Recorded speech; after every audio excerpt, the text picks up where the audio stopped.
நம்ம விஜயிடம் கேள்விகள் கேட்பதற்கு முன்பாக, இன்றைக்கு என்ன அ மாதிரியான செய்திகள் உலா வந்து கொண்டிருக்கிறது என்றால், இது போன்ற ஒரு மிகப்பெரிய சதியை வந்து ஆளும் திமுக செய்திருக்கிறது அப்படின்ற ஒரு குற்றச்சாட்டு வந்து வைக்கப்படுகிறது.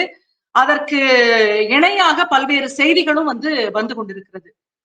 இதற்கெல்லாம் பதில் சொல்ல வேண்டிய திமுக அரசு, அவர்கள் தரப்பில் என்ன சொல்ல வேண்டுமோ, அத வந்து சொல்லிக்கிட்டு இருக்காங்க. நடவடிக்கையும் எடுத்துக்கிட்டு இருக்காங்க. ஆனால், கூட்டத்திற்கு தலைமை தாங்கிய விஜய், தாவேகாவின் தலைவர் விஜய் வந்து பாத்தீங்கன்னா, இதுவரை ஊடகங்களையும் சந்திக்கல. வெளிப்படையா பேசவும் இல்ல. அதனால விஜயிடம் மக்கள் கேட்க வேண்டிய சில கேள்விகள் வந்து இருக்கு. நம்ம ஊடகங்களோ, இல்ல பத்திரிகைகளோ தாண்டி மக்களை சிந்திக்க வைக்க வேண்டிய சில கேள்விகள். ஏன்னா, எந்த ஒரு விபத்தோ, அசம்பாவிதமோ நடந்தாலும், அது ஒரு கூட்டு பொறுப்பு தான். அங்க காவல்துறை இருந்திருக்காங்க, அரசாங்கம் இருக்குது. அந்த கட்சியின் தலைவர் அங்க விஜய் அந்த இடத்திலேயே சம்பவ இடத்திலேயே இருந்திருக்கிறார். அதனால முதற்கட்டமாக கேள்விகளை கேட்க வேண்டியது விஜயிடமும், அந்த கட்சியின் நிர்வாகிகளிடம் தான். நேரடியா நம்ம விஜய் கிட்ட கேட்கலாம். ஒரு கூட்டத்திற்கு ஒரு நேரம் ஒதுக்கி குடுக்குறீங்க. மக்கள் வந்து உங்கள பார்க்கறதுக்காக 2 மணி நேரத்திற்கு முன்பாகவே, 3 மணி நேரத்துக்கு முன்பாகவே அந்த இடத்துக்கு வந்துட்டாங்க. ஆனா நீங்க என்ன பண்ணியிருக்கீங்க?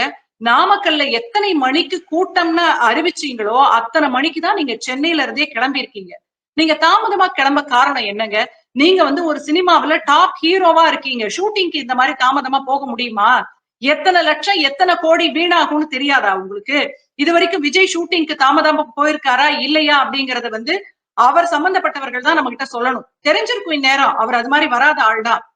அப்ப மக்கள என்னன்னு நெனச்சீங்க? முட்டாளா? ஆட்டு மாட்டு மந்தைகளா? இல்ல உங்களுக்கு அடிமைகள்னு நெனச்சீங்களா? எங்க போனாலும் இதுங்க பின்னாடியே ஓடி வரும் அப்படின்னு நீங்க நெனச்சீங்களா? என்னன்னு நெனச்சீங்க அவங்கள? அந்த கூட்டம் அப்படி நெரிசலோட இருந்ததே உங்களுக்கு காவல்துறை தரப்புல இருந்து எச்சரிக்கை குடுத்ததாவும் சொல்றாங்க. அங்க போகாதீங்க, இங்க இருந்தே பேசுங்கன்னு சொன்னதாவும் சொல்லப்படுது.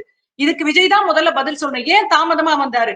ஒருவேளை சரியான நேரத்திற்கு வந்திருந்தால் அந்த அளவுக்கு கூட்ட நெரிசல் ஏற்பட்டிருக்காதே. சரி 12 மணிக்கு வரேன்னு சொன்னதே ஒரு 3, 4 மணிக்கு கூட நீங்க வந்திருக்கலாமே. ஏன் தாமதமாக கிளம்பினீர்கள்? நீங்க வர வழியில ஆட்கள் நின்னது வேற விஷயம். ஆனா கிளம்புனதே ஏன் தாமதமா கிளம்புனீங்கன்ற கேள்விக்கு முதல்ல விஜய் பதில் சொல்லி ஆகணும். 2வது பாத்தீங்கன்னா, நம்ம எல்லாருமே வந்து நேரலையில பாத்துட்டு இருக்கோம் ஒரு பதற்றத்தோட. ஒண்ணும் உற்சாகமா யாரும் பார்க்கவே இல்ல. காரணம் பாத்தீங்கன்னா, கூட்டம் நெறியுது. இந்த பக்கமும், அந்த பக்கமும் தள்ளிக்கிட்டு இருக்காங்க. எப்ப வேணா மக்கள் சரிஞ்சு விழலாம் அப்படிங்கிற மாரி இருக்கு.